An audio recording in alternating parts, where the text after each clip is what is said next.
годинава ќе се обидаме тоа да се одвива како процес. Тоа не беше со нушта од првиот момент, бидејќи веруваме дека критичката култура може да постои, да се развива само низ процеси и подолготрајни поврзувања, динамики, кои што ќе бидат будни цело време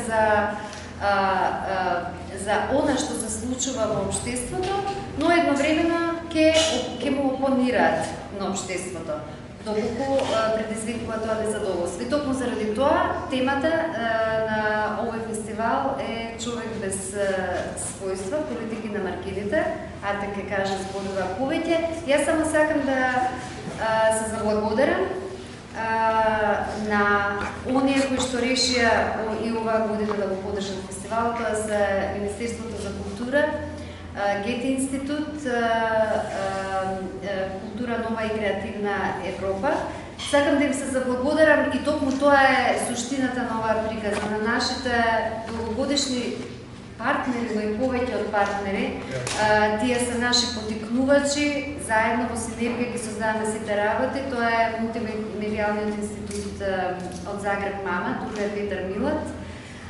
Благодарам, Петар. Куда Орага од Нови Сад, Култур Трегер, исто така од Загреб, Берлинер газета од Бодлер. И најмногу би сакала да им се заблагодарам всушност на луѓето без кои што сето ова немаше да може да се реализира, а тоа се Јана Коцевска, Тијана Спасовска, која што за жал нема да биде овие денови со нас, Александра Бубевска, Ѓорѓе Јовановиќ. Значи, јас завршувам со тој, како да кажам, благодарен дел, делот на благодарноста. Ние сме општество кое не благодари, па затоа ми е важно да се заблагодариме. Инаку, овие денови ќе бидат со нас Нејтан Браун вечерва, Арон Шустер исто така вечерва, потоа Артан Садико ќе биде утре, потоа ќе имаме проекција на уште еден филм по селекција на Петар Милат и на крајот ќе имаме Лина Гонен и Станимир Панајотов. Сега треба да се паметам. Да, ти нешто паметно. Значи, темата оваа година, како што ви знаете, човек без својства, политики на маргините, мотивацијата на темата, насловот за овогодишниот Крик, да тие што знаат нормално доаѓа од книгата на Роберт Музил, кој ние не сакаме да ја читаме буквално како што е напишана. Бих таму гледаме разработка на одреден лик кој помеѓу двете светски војни, каде обесвојствувањето на одреден човек не се гледа ни позитивно ни негативно. Но денес гледајќи во контекстот во кој постојано, во кој живееме, каде имаме две различни тенденции. Имаме прогресивните тенденции кои се трудат да влезат во општеството, да ја променат централноста на општеството, да ја променат да го направат по-инклузивно општество, да ја сменат централната идеја на општеството. Од другата страна гледаме тенденција на ретрадиционализација, на враќање на национализмот, на религиозноста, како доста доминантни идентитетски референции и пракса во нашето општество, не само во Македонија, туку и цела во Европа. И тие две, на некој начин да кажам, текови, тие две струи се доста проблематични, но исто така интересни за да се предизвикаат да се мислат. Нашата појдовна точка оваа година е контра тие струи. Од една страна главниот наслов на фестивалот се вика човек без својства. Ние сакаме да му даеме позитивен елемент на моментот на немање својства, на бегање од идентитетот, било каква форма на стабилизиран идентитет, кој понатака станува авторитарен врз самијата индивидуа и во колективот во кој се ствара тој идентитет.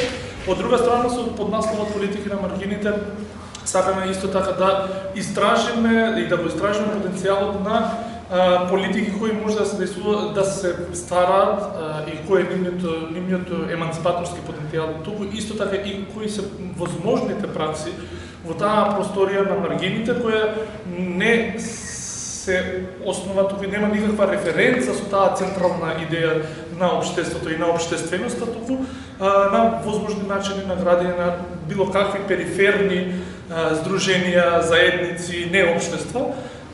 И мислам дека тука има различни доста мислења и дури ја искрено не се слушуваме многу често за тоа, но мислам дека оваа година ќе понудиме барем некој простор каде може да се размислува за постојаните различни кои може да се возможни во таа идеја која веќе е доста повнатрешната во нас за општеството. Ова е фестивал преку општеството. Така е. Ви благодарам што сте тука. Нејтан Браун, за него веќе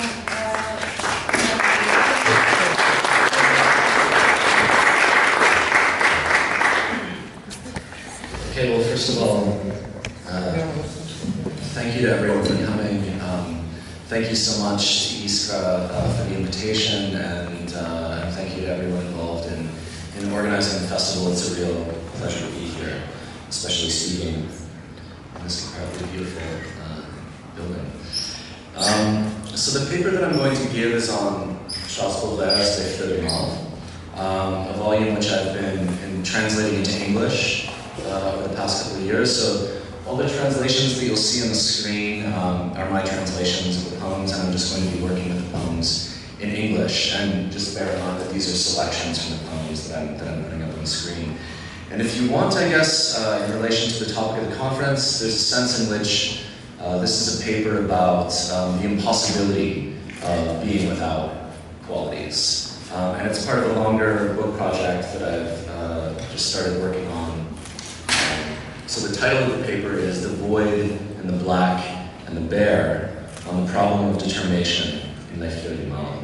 How's the microphone? Is it okay? Yes. Okay, great. In Museal's novel, to be a man without qualities is to be given over to quantities. When we meet the protagonist, he had been ticking off on his stopwatch the passing cars, trucks, trolleys, and pedestrians, whose faces were washed out by the distance, timing everything whirling past that he could catch in the net of his eye. The narrator traces the trajectory of the man without qualities from calculation to introspection as follows. He was gauging their speeds, their angles, all the living forces of mass hurtling past that drew the eye to follow them like lightning, holding on, letting go, forcing the attention for a split second to resist, to snap, to leap in pursuit of the next item. Then, after doing the arithmetic in his head for a while, he slipped the watch back in his pocket with a laugh and decided to stop all this nonsense. If all these leaps of attention, flexings of eye muscles, fluctuations of psyche, if all the effort it takes for a man just to hold himself upright within the flow of traffic on a busy street could be measured, he thought, as he toyed with calculating the incalculable, the grand total would surely dwarf the energy needed by Atlas to hold up the world. And one could then estimate the enormous undertaking it is nowadays, merely to be a person who does nothing at all. At that moment, a man without qualities was just such a person. So calculation gives way onto the incalculable. To calculate the whole of any subset of quantities, even the sum of stationary stimuli, is to go beyond quantity itself, such that doing nothing at all seems a greater task than supporting the weight of the world. For Museal, this is a historical commentary.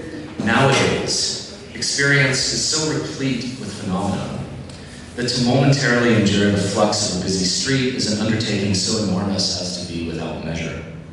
Modernity is the experience of that which is in excess of experience, when doing nothing at all is more than equal to doing everything. Quantitative determination collapses, such that one can only laugh at all this nonsense, as Museal says.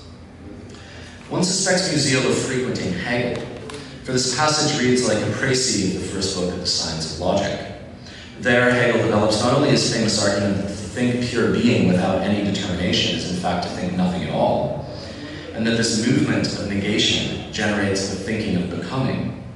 Hegel also develops his theory of measure as the unity of quantity and quality.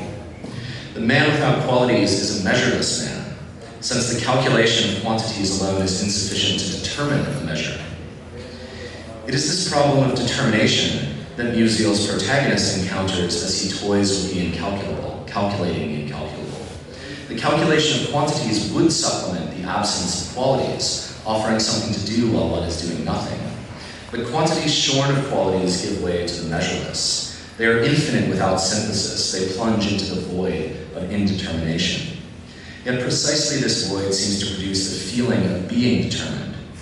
No matter what you do, many without qualities thought with a shrug.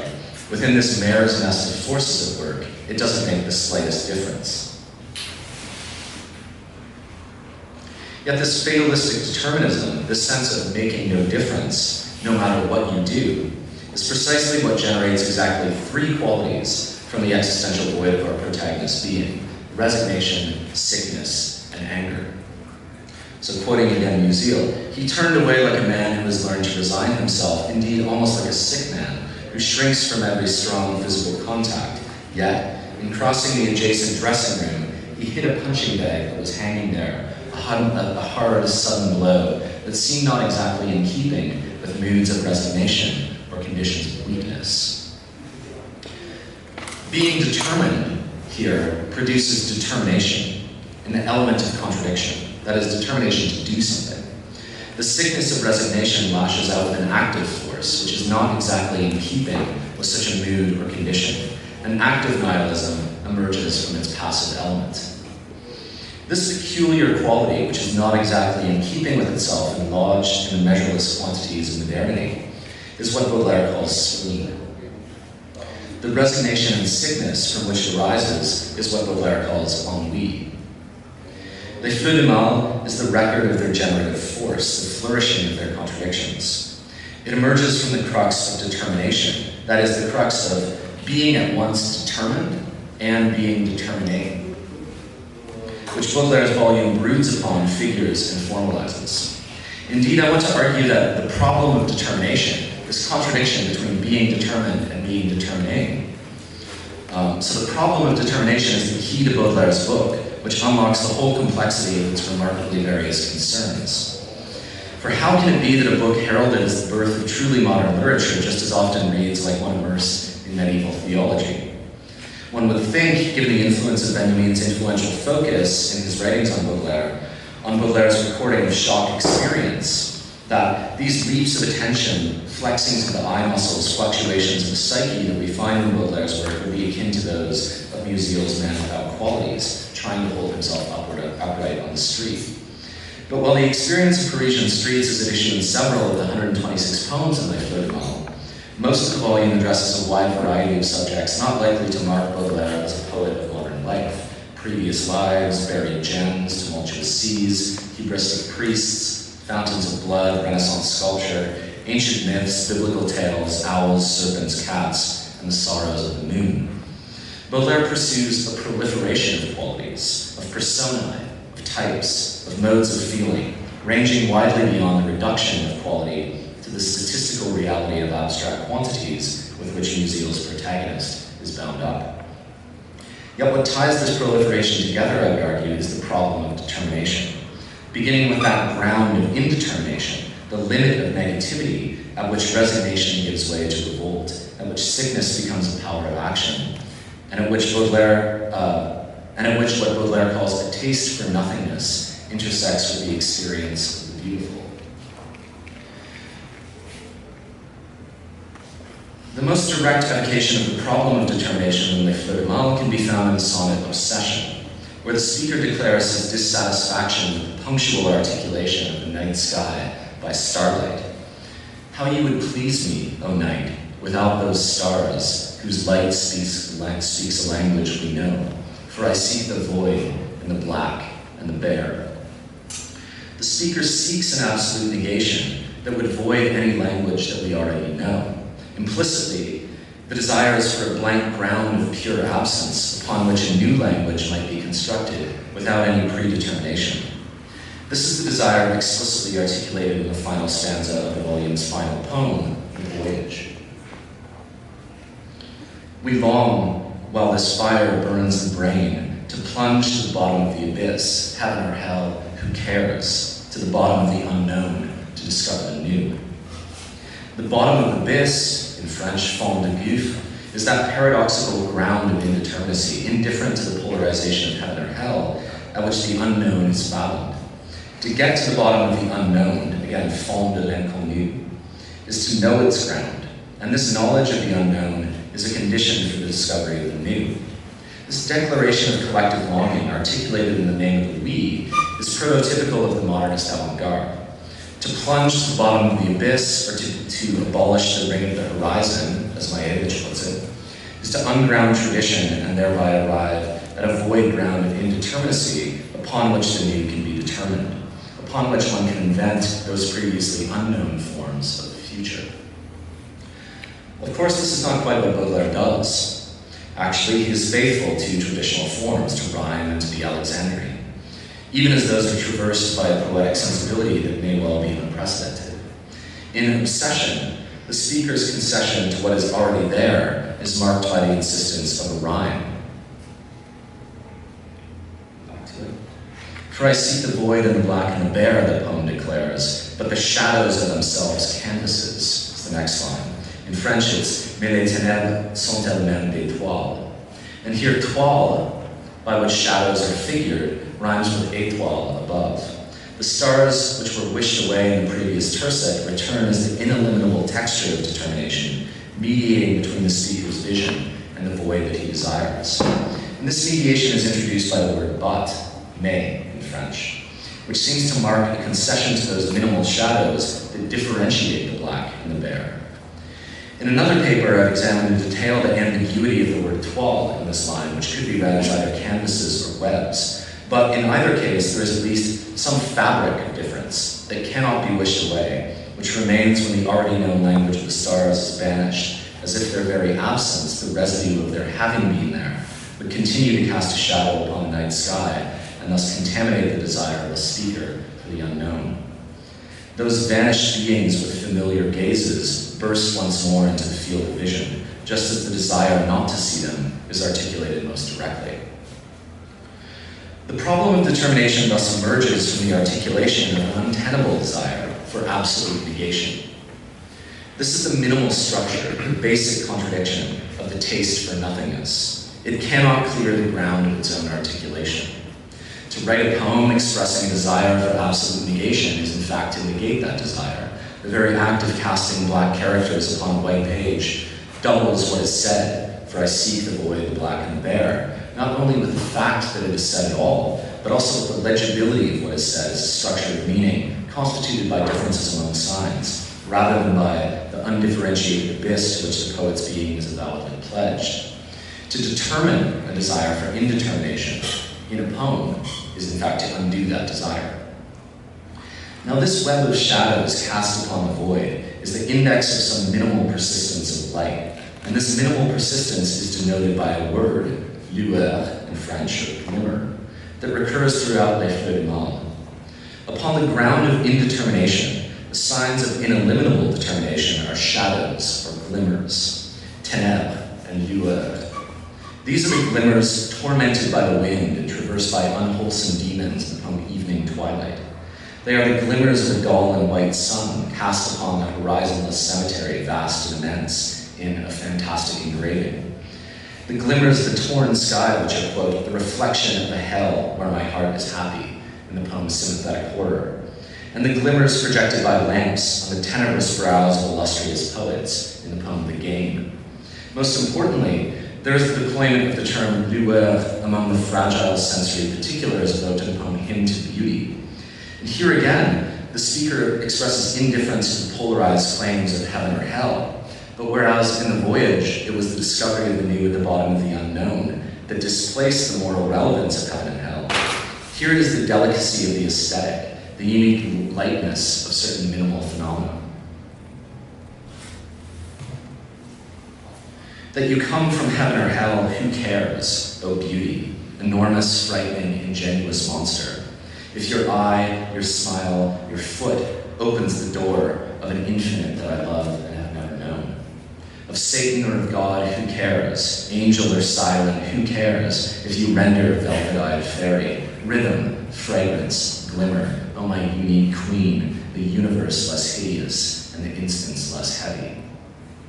The allegorical figure of beauty is described as both enormous and frightening and as a velvet-eyed fairy. But what matters are, on the one hand, the fragile and fleeting parts of her body that one glimpses, your eye, your smile, your foot, and on the other hand, the sensory qualities through which she is manifest, rhythm, fragrance, glimmer. So beauty opens the door of an infinite that I love and have never known. But here we do not plunge to the bottom of the abyss or the bottom of the unknown, but rather remain at its threshold, at the opening of door through which one might glimpse the passage of qualities between the finite and the infinite, a passage that relieves the burden of ennui, the ugliness of space, and the heaviness of time. The poet poses the question of beauty's origin. Do you fall from profound heaven or rise from the abyss, O beauty? Do you rise from the black chasm or descend from the stars? But what matters is the qualitative singularity of beauty's manifestation in the present, which displaces the opposition of good and evil. Your gaze, infernal and divine, pours confusedly beneficence and crime, and in this one may compare you to wine. Wine, to which a suite of poems will be devoted toward the end of Les Fleurs du Mal, is that substance wherein rhythm, fragrance, glimmer unite in the medium of a kind of liquid shadow, Holderlin's fragrant cup full of dark light. Beauty's rhythm, fragrance, glimmer emerges from that ground of absolute indetermination that is the impossible goal of determinate desire. From the contradiction between the taste for nothingness and, if you will, the quality of its flavor, which persists as an ineliminable something, the specks of gold like a fine sand that Boдлер sees in the eyes of cats, which vaguely star their mystic pupils. The finite remainder of negation glistens in the void like the trace of a disappeared star.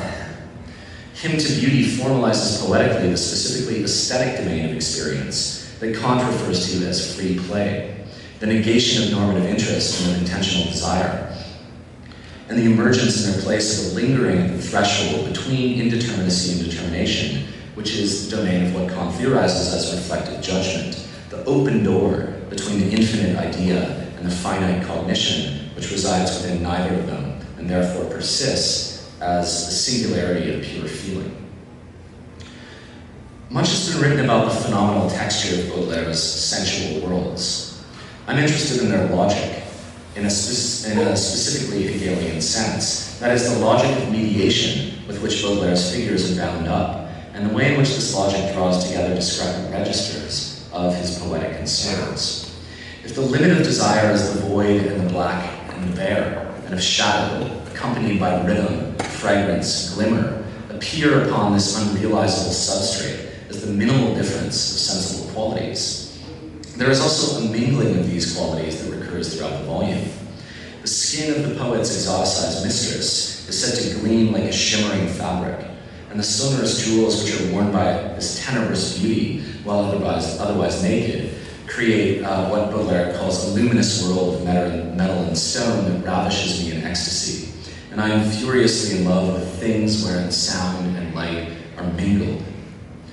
This mingling slides metonymically to the mistress's eyes.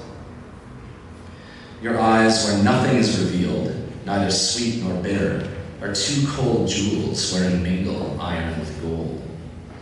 Moreover, the mingling of phenomenal qualities also comes to express synthesis of phenomena with metaphysical, symbolic, and historical resonances, what's called in one poem a strange and symbolic nature, where all is gold, steel, light, and diamonds, and where inviolate angel melds with ancient sphinx. It is this passage of mingled phenomena into a strange and symbolic realm that leads to the articulation of those mystical correspondences with which Bodler's work is so famously associated. In the poem Correspondences, scents that are described as soft as oboes, green as meadows, merge with those which are rotten, rich, and triumphant to sing transports of spirit and sense. Such transport transpires through the mingling and resonance of sensory qualities evoked in the poem's second quatrain. Like long echoes distantly confound in tenebrous and profound unity, vast as night and as clarity, the sense, the colors, and the sounds respond. Here the sensory qualities respond among themselves through deployment of the reflexive, se répond. And in the previous life, the poem The Previous Life, the profound unity which is evoked in Correspondences is brought into accord with the reflection of the phenomenal world through the eyes of a perceiving subject. The swells, enfolding images of skies, mingle in a manner mystical and solemn, the omnipotent chords of their rich music with the sunset reflected by my eyes. Here the omnipotent accords of the rich music of the waves which enfold images of skies mingles with the reflection of the sunset in the eyes of the speaker, expressing the unity of man and nature through a unity of the elements and a synesthetic mingling of sound and vision. The enfolding of the sky by the sea is enabled through images that are reflected by the subject, such that reflective perception is the condition of possibility for the unity of nature itself. Man is not only included in that unity, but produces it as well. Here we have an expression of determination as perfect mediation. And we may note that here we move from the register of aesthetic reflection to metaphysical determination, from reflective judgment to what Kant calls teleological judgment. That is, the experience of the beautiful provokes the judgment that there must be a metaphysical unity of nature upon which the possibility of beauty, the aesthetic harmony of nature, perception, and cognition is predicated.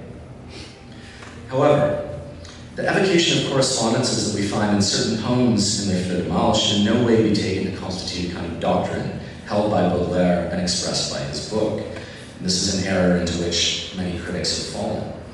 A clear example is offered by Emile Benveniste, who writes in his notes for an unpublished book on Boдлер. These notes are extremely interesting. They've been published in French. He writes, "I believe that correspondence is the key word to his poetics." Benveniste claims that, quote, "the whole attitude of Boдлer with regard to the world, to life, to man, is found in the unity of this principle. Boдлer wants to bring into correspondence and into harmony the nature of the world and the nature of man." But if Boдлer does indeed invoke such a harmony in the previous life, in the poem Neјtán temniната, he asks a salient question. Am I not the false chord in the divine symphony, thanks to the voracious irony that shakes me and sinks in its teeth? To hear the I, the subject of poetic expression, is a subject not only capable of perceiving the reflection of the sky and the sea as the sun sets, but also registering the voracious irony of his finite existence, and of his self-torturing desire, of his self-destructive impulses, and thus capable of pondering his position as the false chord in the same divine symphony that he evokes and indeed produces elsewhere. Such irony, here accorded the status like beauty of an allegorical figure, is the negation of that teleological judgment theorized by Kant as the metaphysical correlate of aesthetic experience. The irony of finitude and of self-thwarting desire is voracious, insofar as it relentlessly undermines the harmony of man and nature that the experience of beauty might lead us to posit. If it renders that harmony itself finite, and it disrupts the attribution of its causality to a benevolent God. Such irony is the inheritance of a contradictory romanticism that feels compelled to posit both the metaphysical unity of nature and its undoing by the false chord of finitude and self-destruction.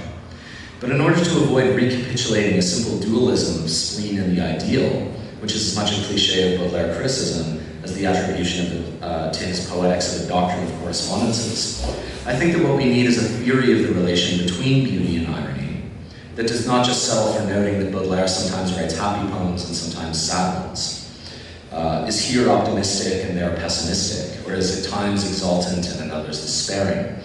We need a theory capable of thinking the unity and contradiction of Les Fleurs du Mal, while also retaining the power of contradiction to undo unity. And this is what I want to pursue through the problem of determination. So beauty is the suspension of determining judgment by reflective judgment. Teleological judgment, that is, the attribution of harmonious unity to nature as a correlate of the experience of the beautiful, is the hypostatization of reflective judgment into a metaphysical principle, the principle that there is a unity of nature that's in accordance with our faculties. But the experience of discord that interrupts the relay between beauty and natural unity transpires again through this voracious irony that shakes me and sinks in its teeth. Irony is the return of determination to the free play of the faculties. It comes from the outside like a ravenous beast, and it seizes the faculties with the force of a physical wound. Yet it also stems from the interior like a nagging doubt, like the word but that precedes the return of shadows and spiritual misgiving. It tells us that the teleological judgment of unity and harmony in nature is a subjective necessity for making sense of the unity and harmony of our perceptions. But the problem is this isn't really true.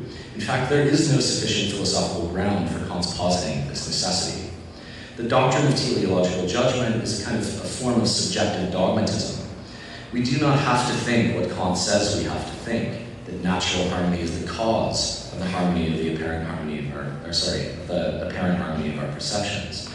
And this absence of necessity manifests itself as a kind of nagging doubt. The registration of irony, of our harrowing non-correspondence with nature, is just as much a datum of experience with potentially metaphysical consequences as the registration of beauty. Suspending the attribution of teleological judgment, we have to think the subject of experience as both determined and determining at the crux of this duplicity of harmony and of discord. The concrete experience of this duplicity is rendered by Boдлер as erotic contradiction, and his figure of such contradiction returns us to the relation of the void and the black and the bare, to the mingling of sensory qualities. For such mingling does not only result in the metaphysical harmony of correspondences, it also potentially leads to a physical saturation of perceptual faculties that undoes their harmonious relation to cognition. The fragrant forest of the exoticized lover's hair, for example, is described as a black ocean into which the speaker plunges his head, enamored of drunkenness. Upon the downy verges of your twisted locks, I ardently intoxicate myself upon confounded sensations of coconut oil, of musk, and tar. It's typical of a sequence of poems on this mistress that takes up about 15 poems in the Fleurs du Mal. These confounded sensations are the element of lust, rather than the free play of disinterested reflective judgment amid flickering qualities. And their saturation of the psychosomatic field is a kind of plenum within which the individual subject is himself annihilated by a swoon. In such poems of erotic attachment, the accumulation and blending of sensory qualities constitutes something like a counter-abyss, an intoxicating suffusion of desire, which tends not toward pure negation, but rather to impure plenitude. In obsession, pure negation is what the speaker seeks but cannot find. On the other hand, a plenum of confounded sensations is what is found through erotic attachment, and it is also that in which seeking comes to rest. There is a fecund indolence in which the subject wallows amid what Botley describes as infinite cradlings of ambrosial leisure. So if the taste for nothingness expressed by a desire for the void is the vector of the death drive, the fecund indolence of confounded sensations is the cradle of the pleasure principle. Beauty is the suspension of both the death drive and the pleasure principle by the aesthetic pleasure of fragile singularities, rhythm, fragrance, glimmer, which are indifferent to both heaven and hell. But the aesthetic experience of beauty can also be interrupted by sexual desire, for which it functions as a lure. The luminous world of the lover's jewels against the glimmering skin of her naked body draw her lover into the obscure abyss where my heart has fallen, which is, quoting Botlер, a mournful universe of leaden horizon, where horror and blasphemy bathe in the light. So this is the irony of beauty itself, the experience of its intersubjective advent, rather than through the appreciation of nature or art, may seize the beholder first through the disinterested play of the faculties, for example, she is beautiful, but the collapse of aesthetic appreciation into sexual desire, I want her, destroys the suspension of interest that beauty inaugurates. In the poem De Profundis Clamavi, the kingdom of irony into which Botler conducts the poet, through its interruption by erotic attachment, is described as follows. A country more bare than polar regions, in which there are neither beasts, nor brooks, nor green, nor woods. There is no horror in the world, the speaker declares, that surpasses the cold cruelty of this sun of ice, and this immense night akin to ancient chaos. I envy the fate of the most vile animals who can plunge into a stupid slumber as the skein of time slowly unravels. Thus, the saturation of sensory qualities entailed by a transition from aesthetic experience, beauty, into the erotic swoon, returns us through a kind of dialectical redoubling to the void, the bare, and the black, an immense night akin to ancient chaos, in which the speaker wills the erasure of his own consciousness. In the poem Poison, we are told that opium enlarges that which has no bounds, extends the unlimited, ungrounds time, hollows the voluptuous, and with pleasures black and bleak, fills the soul to overflowing. But not even this annihilating substance is equal to the terrible prodigy of the speaker's lover, who, he says, whose saliva plunges his soul remorselessly into oblivion and rolls it falteringly to the shores of death. So the plenum of erotic sensation and the localization of desire upon a single subject, you, the only one I love, Boдлer will write, a subject who has the power to thwart that desire, plunges the subject into a void which is no longer desire but hated, and in which attraction turns to horror. This conversion in the volume spurs affirmations of mutual destruction, as well as sadistic fantasies and renewed declarations of fidelity. So even as the poet curses his lover as a vampire, or imagines carving an open wound into her side in which he could inject his poison, he also declares to time, "Never will you kill within my memory she who is my pleasure and my glory." So these are assertions of will, different kinds of assertions of will, through which the tortured lover would convert powerlessness into agency, convert being determined into being determining. Satan, that angel whose damnation is inextricable from his revolt, is the allegorical figure of this contradiction. But rather than tracing the theological allegory of Bodler's romantic Satanism at the level of his subjective commitments, his philosophical positions, or psychological compulsions, what I'm trying to argue is that the phenomenological dialectic traced in Bodler's poems also entails a moral dialectic, and that these are mutually determining. The emergence and mingling of sensory qualities on the impossible void of indetermination produces the aesthetic experience of beauty and its metaphysical hypostatization as correspondences. Yet the irony of beauty is that it also acts as the lure of sexual attachment, redoubling the disinterested mingling of beauty as sensuous into the sensuous cathexis of the swoon, which then also redoubles the unrealizable void of pure negation as an existential void of erotic despair, one which is followed by a conversion of the quest for pure negation, the I seek, into intersubjective aggressivity. Yet this aggressivity, the sort of misogyny of these poems addressed to Bodler's mistress, yet this aggressivity is also directed inward through a melancholic introjection, whereby the attachment to an abyssal loss that is localized upon the body of the lover is also interiorized as self-loathing. This literal incorporation of self-loathing, its embodiment, its exteriorized and introjected embodiment, is allegorized in one of Bodler's masterpieces, A Voyage to Kithra. And here we approach by a ship the ancient land of Kithra, the island, the mythic home of Aphrodite. Beautiful isle of green myrtle, full of flowers in bloom, venerated for all time by every nation, where the sighs of hearts in adoration waft like incense through a garden of roses.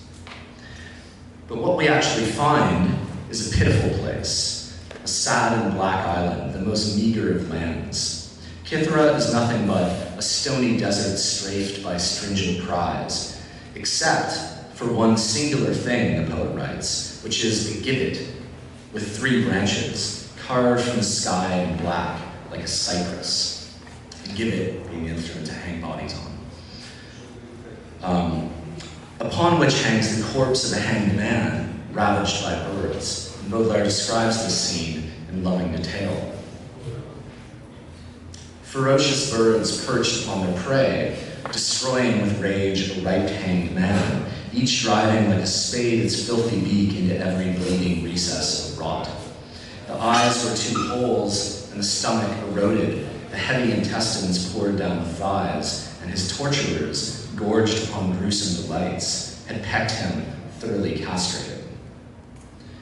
This corpse resembles nothing so much as the carcass, earlier encountered in the volume one fine day by the poet and his mistress, a carcass which serves to announce the future of his beloved. Yes, such will you be, O Queen of the Graces, after the last rites, when you go below grass and unctuous flowers to molder among the bones. Then, O my beauty, say to the vermin who will devour you with kisses, that I save the form and the essence divine of my lover's decomposed. So a carcass is a text in which the de-idealizing project of Baudelaire's work is not stated directly, but rather rendered as the irony of poetic idealization, through the rhetoric of the taunt. The dead and buried body will not be able to say to the vermin that devour her with kisses that the poet has saved the form and the essence divine of his decomposed lovers.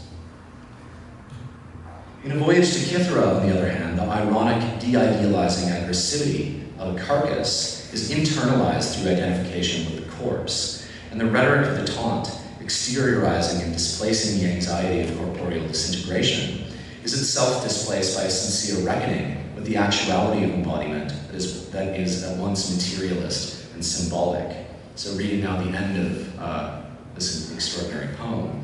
Ridiculous hanged man, your sufferings are mine.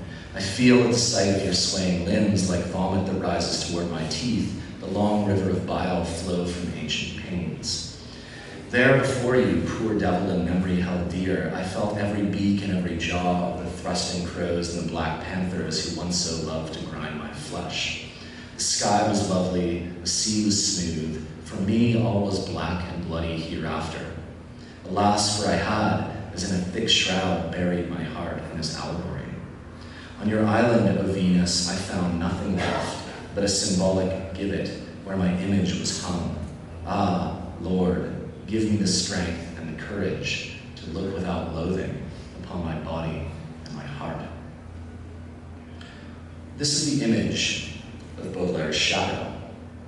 For I seek the void and the black and the bare, the poet declares, and then he concedes that the shadows are themselves canvases. Here the shadow of the poet, his image, hangs like a canvas or like a fly caught in a web upon a symbolic gibbet.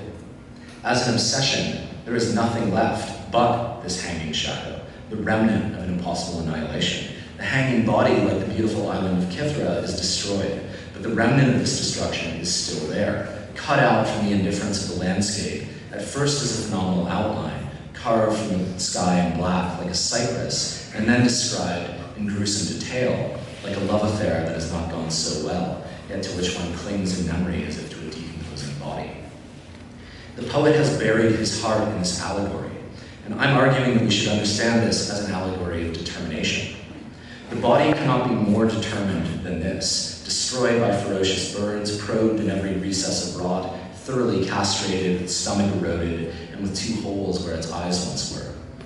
This is a body without agency and reduced to almost nothing, to a black and bloody hereafter. But this almost nothing that is the de-idealized materiality of the subject, a shadow of the subject's self, is also a symbol and an image that gives rise to a counter-determination. Ah, Lord, give me the strength and the courage to look without loathing upon my body and my heart.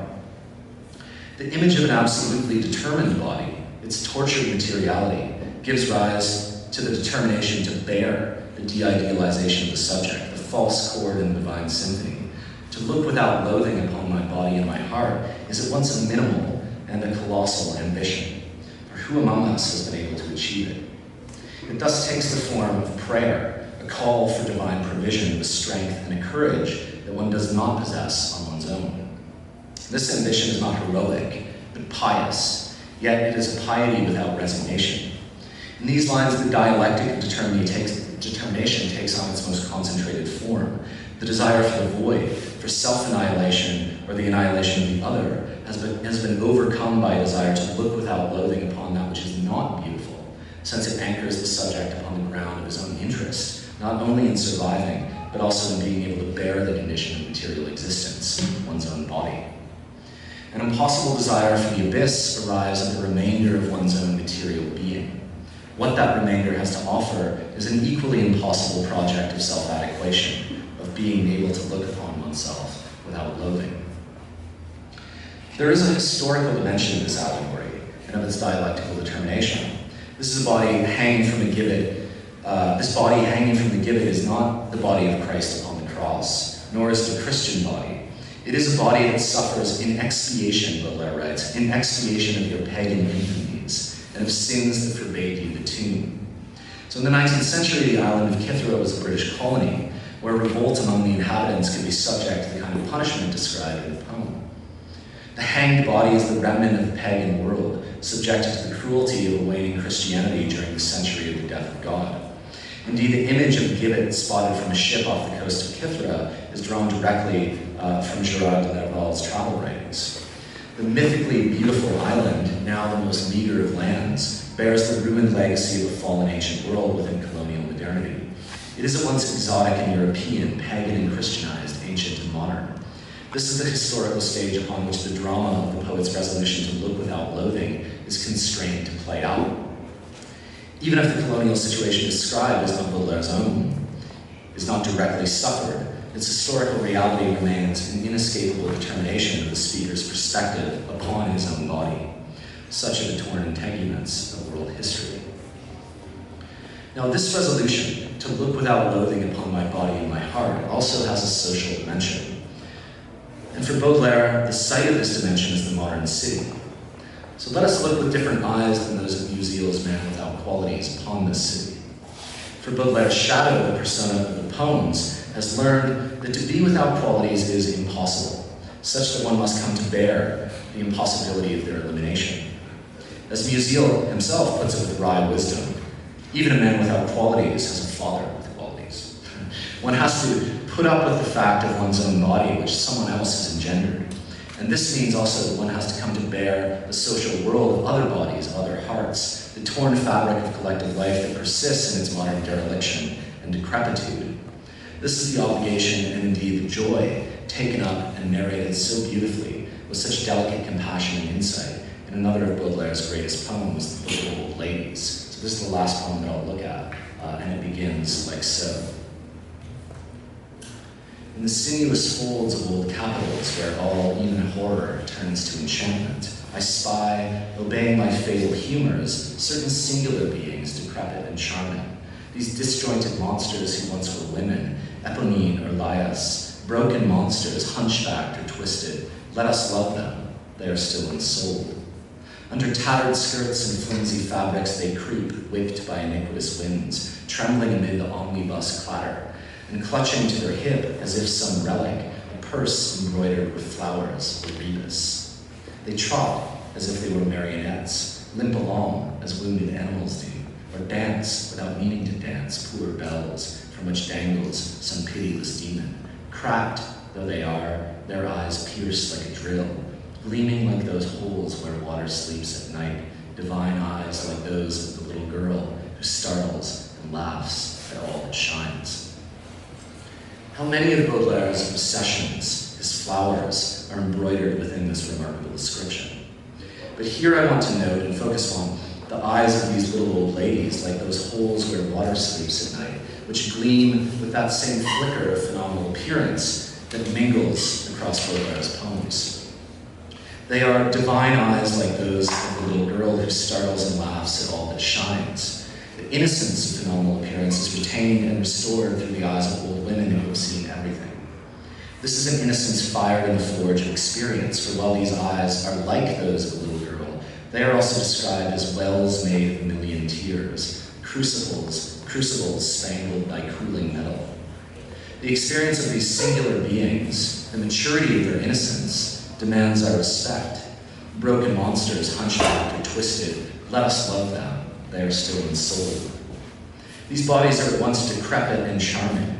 They are a memento mori, a remembrance of death, but also endowed with a spirit that turns the horror of death to enchantment with the charm of those who have lived through so much. The speaker asks us to look upon these bodies without loathing, just as he asks to look upon his own body and heart. However, they may remind us that we too will succumb to old age, we have to love these bodies which bear the soul that moves them. This is the imperative of social recognition, mingled with self-reconciliation. To love our mortal bodies as we might love a ruin, not insofar as they are beautiful, but insofar as they are decrepit and charming. How many of these little old ladies I've followed, the poet exclaims. As Hugo notes in Notre Dame de Paris, to follow another without knowing where they are going is, as Hugo puts it, a voluntary abdication of one's free will.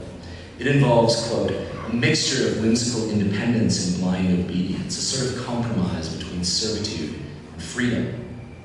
This again is the problem of determination.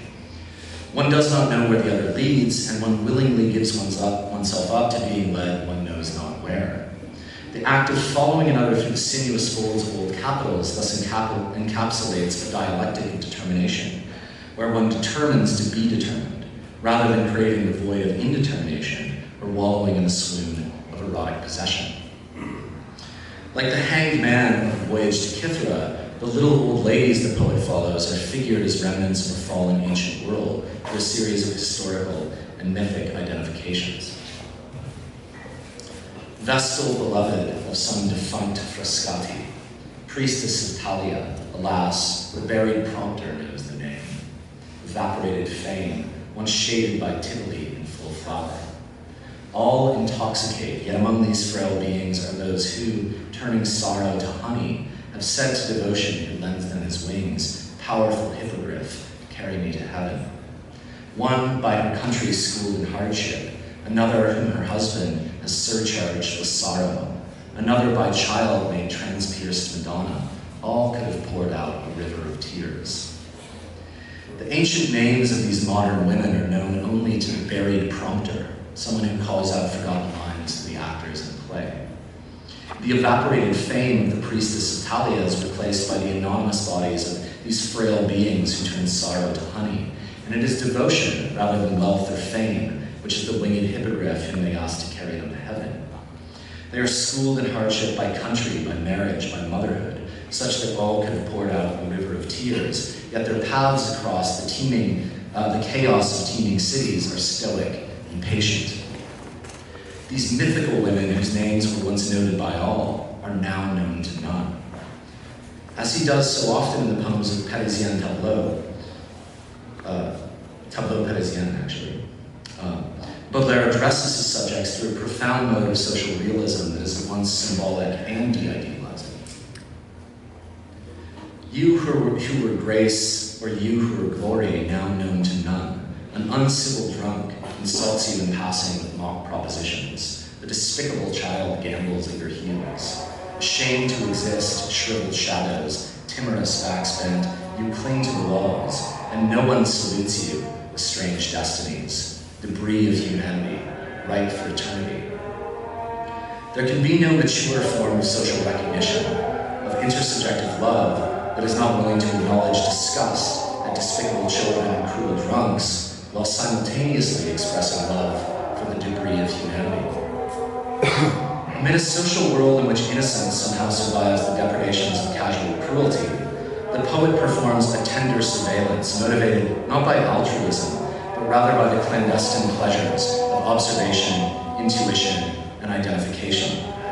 These are the pleasures of complicity, into which Baudelaires' reader has already been initiated as what he calls a hypocrite reader, interpolated not only as the poet's double, but also as his brother. Now the poet makes himself part of an extended family of what he calls congenerous brains. Final passage that I'll look at. But I who tenderly surveil you from afar, restless eye, fixed upon your uncertain steps, as though I were your father, a marvel. Unknown to you I taste clandestine pleasures. I see the flowering of your novice passions. My multiplied heart enjoys all your vices. My soul is resplendent with your virtues. Ruins, my family, O congenerous brains, I bid you each evening a solemn adieu. Whereto tomorrow, octogenarian eves, upon whom presses God's fearsome claw. The fearsome claw of God determines the figures the determination of finitude and mortality, which Fleurs du Mal recognizes as an incontrovertible condition. No act of poetic sublation can evade decay. No composition can evade decomposition. What remains is the indeterminacy of the living future. Whereto tomorrow, octogenarian eves. This is a question at once modest and mythic. It is the uncertainty of tomorrow's paths through teeming cities that is queried, but also the fate of falling humanity and modernity. To follow the thread through which our historical determination is suspended from the uncertainty of the future is to take up one's legacy amid the family of ruins to which one belongs. The word congenerous, in French it's the same congénère, is an interesting term. It means to be of the same kind as another, a akin in nature or character, to be a semblable, as Boдлер might put it. But it also can mean of the same genus or family or of the same origin. So the poet imagines himself through a hypothetical grammar, as though I were your father, as the impossible father of those who are older than him. His surveilling eye, living the lost days of elderly daughters who have grown young, who are also the mother of man, octogenarian Eves, instills within him a multiplied heart. The city is the place of being numerous, as the poet George Oppen puts it, and of the meaning of being numerous. It is not only one's own body and heart, but the multiplied heart of the fallen modernity to which one's care has to become adequate. Such adequation may be impossible, but the poems of Tableau Parisien are adequate to the social actuality of that impossibility, to the tenderness of the difficult demand. So now, wrapping up, it is indeed the actual at which I think we arrive in these poems, the poems of Parisian scenes, which are the last poems added to the Fleurs du Mal after the publication of the first edition and the publication of the second edition. The great social compositions of Parisian scenes are poems in which, quote, new palaces, scaffoldings, blocks, old suburbs, everything becomes allegory, and my cherished memories are more weighty than rocks. This chiasmus of the material and the ideal, of realism and allegory, achieves a form of mediation in which the infinite horizons of thought and desire learn to inhabit the finitude, the constraint, and the frustration of collective existence, while the latter are taken up by a poetic rendering that refracts them through profound complexities of formal determination and emotional recognition. The recognition of the actual does not consist in aesthetic judgment, this is beautiful, or in teleological judgment, the world and my relation to it obey a law of harmony, nor in the regulative ideal of the Kantian categorical imperative, that is, the application of an infinite idea to finite existence in the form of a moral maxim. Rather, the recognition of the actual has to not only emerge from, but inhabit the concrete determinations of finite existence. It is made of phenomenal mediation, of intersubjective relationality, of social collectivity, of the irony and the difficulty of holding these together in and through disharmony. Boдлер finds the poetic means to sublate the opposition of spleen and ideal into the poetic rendering of the actual, a fusion of realism and allegory held in crucibles spangled by cooling metal. The dialectic of Les Fleurs du Mal pursues deepening determinations from the trace of light upon the indeterminate void all the way to the complex mediations of the social and historical world about which we are compelled to care, the actual. That dialectic proceeds as follows. A shadow is cast upon the abyss. It is complicated as the fabric of canvas or web, a fabric of composition or fragile habitation. Upon this substrate appear the glimmers of phenomenal qualities and their mingling by sensory mediations. These harmonize in the free play of aesthetic experience, beauty. But beauty is not enough. Though it may demand that we love only beauty, its advent does not last, and one can no more linger infinitely within the free play of the faculties than one can attain absolute negation. Our disinterested interest in beauty, is prone to be interrupted by pathologically conditioned pleasures, and by the entanglements of sexuality and desire that install us within conflicted intersubjectivity, the siren song of otherness incarnate. Since the poet cannot plug his ears to that song without losing his vocation, he will have to learn to look upon his own bodies and the bodies of others beyond their beauty without loathing. To say so is not to sing the lullaby of good intentions, but rather to enter fully into complicity with damnation and ruin, to make oneself the family of those ruins upon which God's fearsome claw is pressed, to accommodate oneself to the actual while also transforming it through the mediation of art. For again, even to write words on page, to project them beyond one's death, is to cast one's love of the collective, whether one likes it or not. To write that commitment from the phenomenal flicker to possessed intoxication to a tortured body to the estranged destinies of congenerous brains to the multiplication of one's own heart is not to flee the infinite we carry within us, as Boдлер says in one case. Nor is it to wish away our finite determinations, but rather to encounter their entanglements in medium, poetry, capable of where to tomorrow, octogenarian Eves. That is the question of a poet who has learned from experience the impossibility of avoiding the problem of determination, and is thus determined to follow its paths through all the sinuous folds of our riven existence. Thanks.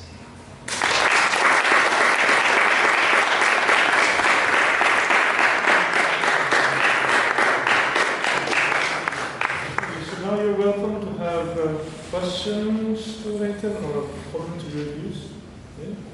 I have two questions. The first is the question about ethics and... I'm sorry, say again? The question about ethics, and do you think that Boдлер, because in French, beautiful and good, it has the same meaning, both. And this strikes me very much because I'm also writing on Macedonia, and we have the same situation. We have umbavo, and we have ubo sometimes, and it is almost the same.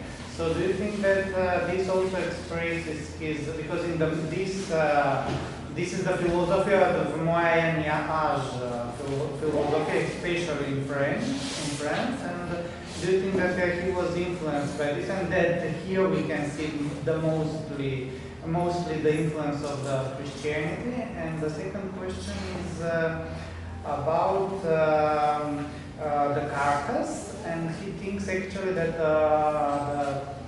the carcass and the civilization, because I think he thinks that only the carcass is honest, the man cannot be honest. The carcass is what, sorry? Only the carcass of people can be honest. People cannot be honest, and we can see this especially in the Fleurs du Mal, because as we pursue to the end of the book, his form is becoming more and more deconstructed, because he's like heading towards life, like he was sleeping and he's trying to wake, and we can see this, and also the stanzas are becoming more of not Alexandrian, but more of a form of couplets, which is considered to be a more experimental, oriental form of verses. And so do you think that we can read about his second thoughts about the carcass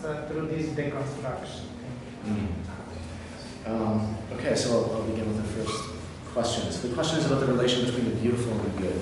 Yes, and I understand. And simply the lexical determination in the French language. So no, it's not semantically in the dictionary. No, it doesn't mean the same thing. But of course, the doctrine of the beautiful and the good are the same. It would be something like the doctrine of what would be called aestheticism in the 19th century, right? So that the person to whom the Fleurs du Mal is dedicated, Théophile Gautier, I mean, he would be a poet. He would be the closest you can get really to aligning, to identifying the beautiful and the good, which Boдлер does sometimes in some of the poems. So in the poem to Beauty, right? Beauty will say, or maybe it's in a different poem, but Beauty will say, it demands that you love only beauty. But I bring Kant into play here, because in Kant's theory of the beautiful, the beautiful is precisely that which cannot be judged as good. Right? To make a judgment of the beautiful is not to make a judgment of interest where you even think, okay, I want this to exist. It has to be a disinterested judgment, which is bound up with the feeling of life, which is sort of formally aroused by the play of sensations and its relation to cognition. And so I think it's crucial that in Kant's aesthetics, there's a severance between the beauty and the good, which is sort of conceptual, condition for understanding what beauty is at all, a specification of saying, this is beautiful, rather than, I like this, or rather than, this is good. And I think that Boдлer, let's say, moves between these two poles. The thing about the volume, which is very important, is that the poems are very different. It's very hard to just say, well, this poem represents his view on something, and this poem represents his view on something. So that's why I'm trying to read the volume through contradiction, right? And a category of determination, which is capable of dealing with contradiction. That's kind of actually what Hegel would call a speculative word, right? Because determination involves being determined, but also determining. And I think that what's interesting in Boдлer, and what I try to show in this paper, is that in fact it's not true that beauty simply gives rise to the good. So I try to show that it functions as a lure for temptation, damnation, desire, sadism. That it leads to it is not necessarily in itself sexual, but it operates as a lure towards sexuality, which is contaminated by self-loathing, by aggressivity, etc., as it is in the psychoanalytic tradition. And so I think that beauty, Boдлер is not just an aesthete. He does not align beauty with the good. It's that the sensory dialectic, which is involved in generating beauty, also generates moral problems that have to be taken up and are taken up in the volume. And Boдлер will mix these together in a way which I think is tremendously important to how the volume works as a whole. So I would say that no, he doesn't align the beautiful and the good, and he is not, in fact, just an aesthete in the mode of Gautier and many other of his friends. And that's one of the crucial things about the volume. That's why I think Satan is the key figure of determination in the book. That it's not just about like, oh, I love Satan rather than God. It's about Satan as a conceptual figure of determination, of being damned and revolting, right? Of acting and of being acted upon. The second question is about carcass. the carcass, and so the question of ruin, and the question of the later poems in the volume. Well, I don't. One problem is the order in which the poems were actually composed, rather than the order in which they're published. So as I point out here, many of the poems in Tableau Parisien were some of the last poems and the most complicated, the most tremendously complex, long social poems added to the volume after its first publication. I take it that I'm thinking about the couplet, you mean a poem like Litanies of Satan, where you have the use of the couplet, so that's a more innovative form. But I don't think that Boдлер ever, it's really in the prose poems, in Paris Spleen, where Boдлer really breaks with the formalism of the Alexandrian.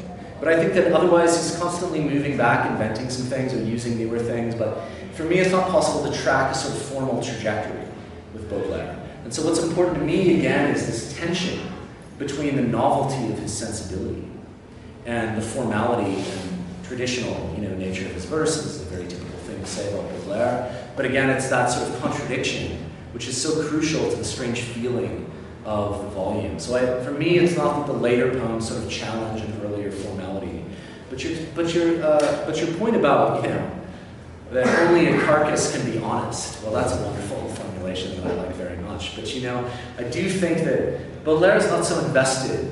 He's invested in a certain form of honesty and sincerity, not so much in necessarily being honest as such. It's when he's watching these the little old ladies or some of these figures that he loves in the cities that he obviously comes to care about, invest himself in emotionally. It's their charm that interests him. And this is something that's very important, right? The way that they have a singular quality which he wants to follow along and learn something from. It's not necessarily these are honest people, I like these people, or you can only be honest when you're dead. But rather this sort of, again, the pursuit of sort of contradictions within people that Boдлer enjoins us to love, right? So not just honesty or dishonesty, but the way in which contradictions are sort of produced and inhabited by bodies. Okay. Another question or comment?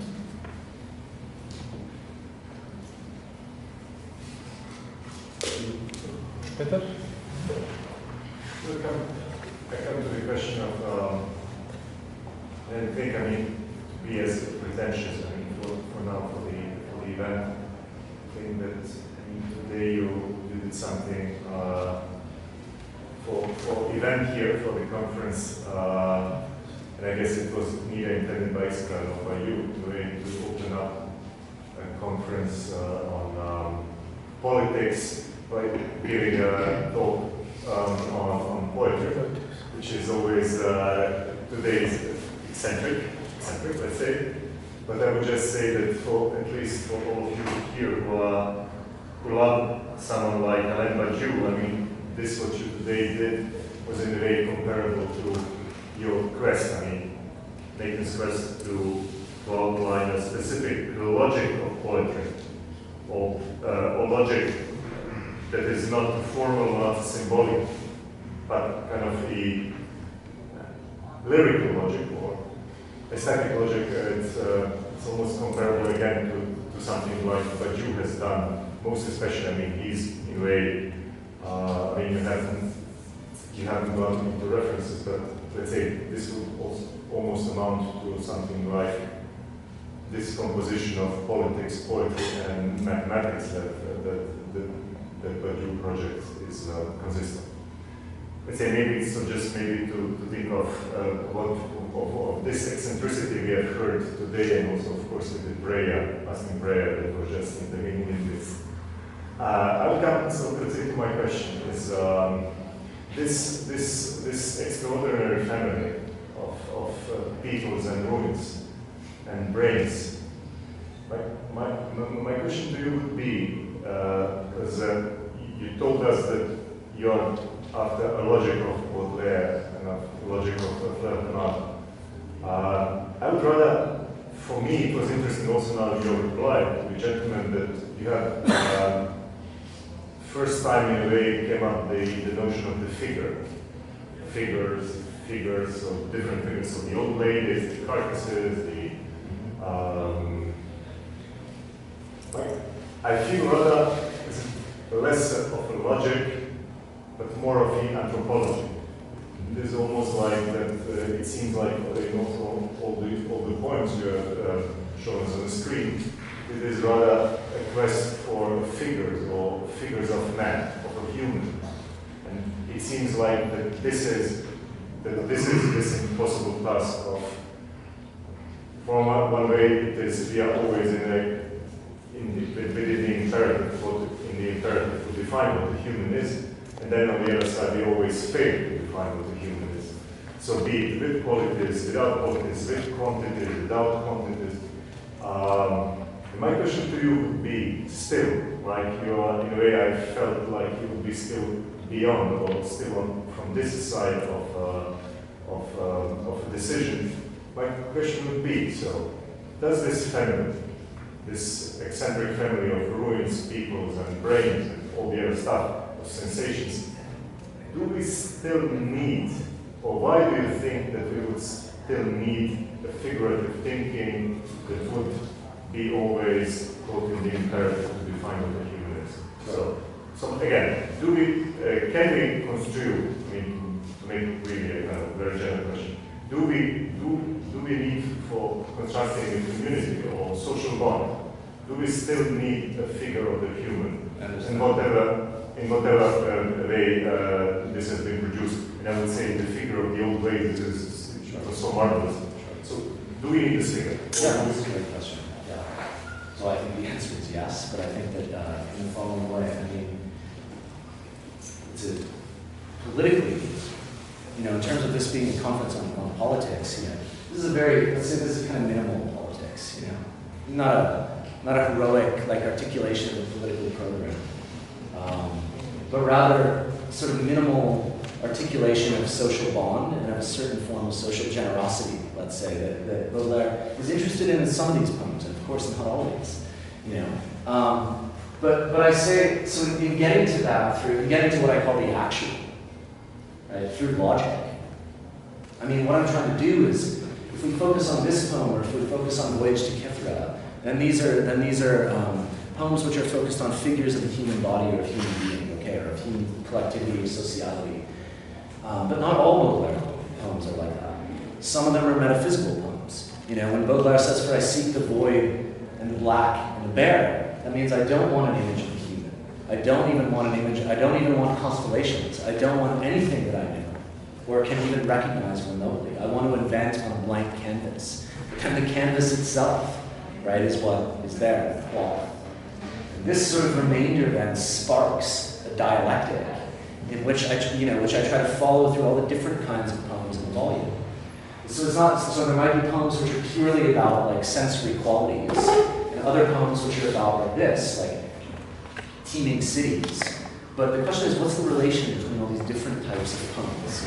So when we have a figure of the human like this, how is that related to the desire for the abyss, or the desire for the sort of sensory recognition of minimal little glimmers of qualities, or the erotic despair of some of the other poems in the volume? And so through this sort of what I'm calling this dialectic determination, poetic determination, the way that I follow that out is we see it very clearly in Voyage to Kithra, that there you have the production of an image of the human, which is the human as the most determined, reduced to almost nothing, into pure materiality. But, and this gets to your question of do we need a figure?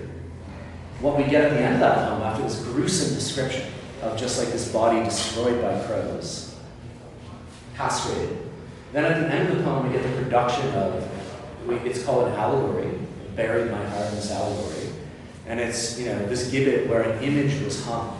So we get an image.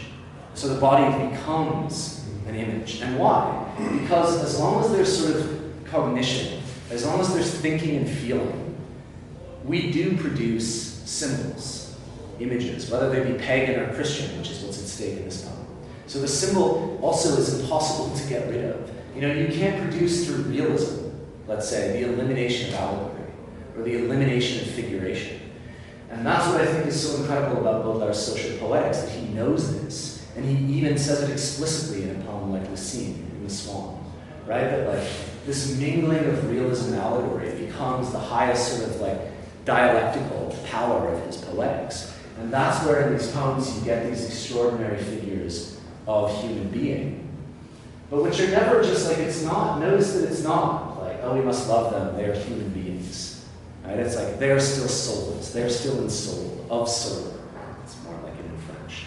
And so it's always these particular, like the descriptions are too, right? They're too precise to be the abstraction of the human, right? They're like these disjointed monsters. A phrase like that is so interesting to me because it's like it's in what we call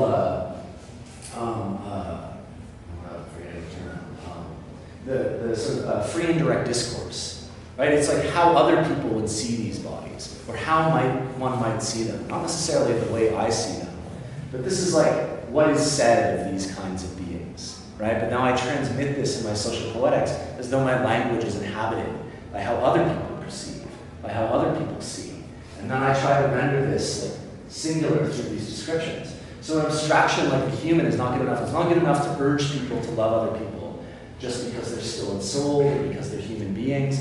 You have to produce poetically, yes, I think these figures, symbols, images that sort of are attractors for, you know, a kind of moral cathexis. And I do think that Bodelere is trying to do that in some of these poems. It's not to convey him as some sort of like feel-good moralist, obviously.